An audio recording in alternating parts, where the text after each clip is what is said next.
Judy, an untold number of Michigan State students survived the horrendous attack by embracing three words that came in a text message from MSU: run, hide, and fight. A decade ago this month, the I-Team first looked into what was then a controversial approach to escaping an active school shooter, especially the suggestion that students should have to fight for their lives. Run! With tens of thousands of students at MSU, run was the easiest part of this text message to see carried out after gunfire was heard and 911 calls started. Hiding, sheltering in place was also evident, and some students began the transition from hide to fight, barricading doors and closets while figuring out what to do in a face-to-face encounter with this shooter.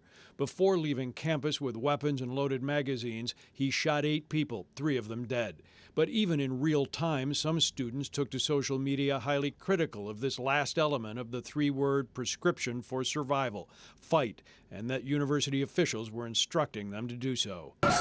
But the fight element of run, hide, and fight has been a growing staple of surviving school shootings for more than a decade. Videos instructing students to attack the attacker have been used in school trainings in Illinois and across the country. As the I-Team reported in 2013, Illinois required 1 active shooter emergency response drill for students and staff per school year.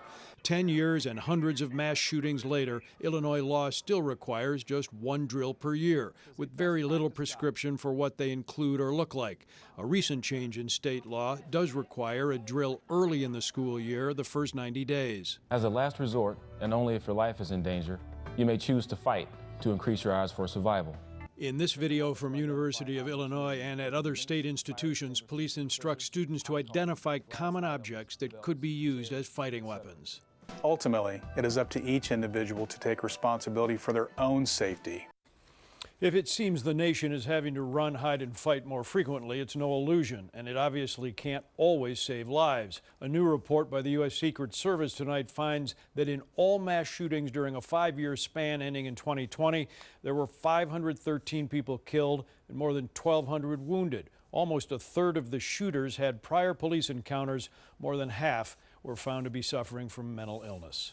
Watch breaking news on YouTube. Subscribe to ABC7 Chicago Eyewitness News.